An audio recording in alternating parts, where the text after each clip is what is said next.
Hi, my name is Bill Ollett, and I'm going to talk about disciplined entrepreneurship, 24 steps to successfully launching a new venture.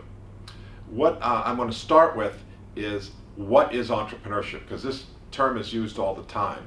It's bandied about. Everyone's for entrepreneurship. However, there's two fundamentally different types of entrepreneurship that I want to talk about. First of all, we have entrepreneurship. We have what we'll call SME entrepreneurship. SME stands for small, medium enterprise entrepreneurship. These are fundamentally small companies that will stay small, and they may have been around for a while. They're focused on local markets. They're often service businesses that are servicing a local opportunity, but they're not something that's looking to go global. They know there's a need local. They want to address that. This could be a dry cleaner. This could be a nail salon. This could be a restaurant or pizza parlor, as we reference in the paper that Fiona Murray and I wrote. These are fundamentally important companies to an economy and a region because they serve a need. But relative to the way they're made up is the system that they create is one that shows kind of linear growth, and then at some point it usually taps out of the market. Now, this is an approximation of what goes on, but that's what it usually looks like, linear growth. But you notice that if this is cash flow here from the business, that there's not a tremendous amount of cash flow out. Again, a simplification. However, when we go to IBEs over here, which I will call innovation-driven entrepreneurship,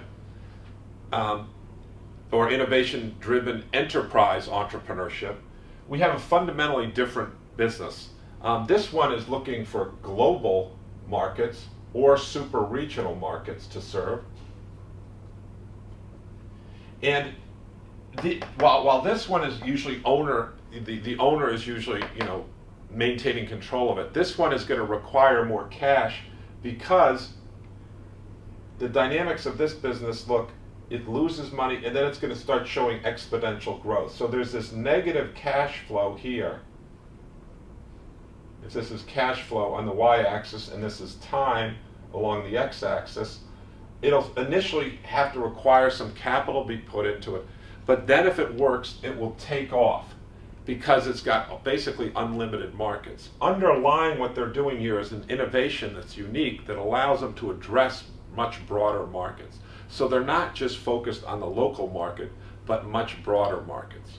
This is very important because this is going to require more cash, as I mentioned, while this is owned by this is controlled by the family or the owner. This over here is going to have shareholders and a bunch of other people.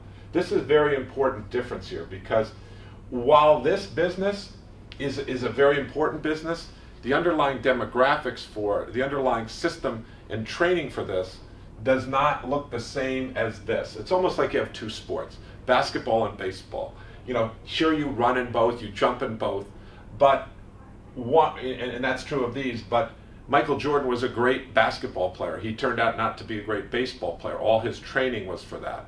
So likewise, there could be some crossover here, but generally there's more risk in these. The people that are trained for these are doing how to manage multiple stakeholders, how to do an underlying innovation. In the next section, we're going to look at what is innovation and define that more precisely.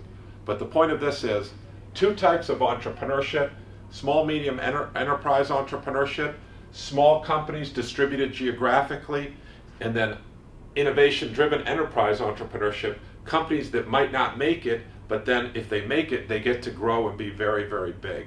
These end up, you don't need a lot of these to generate a lot of jobs. These you need a lot. These tend to be more clustered.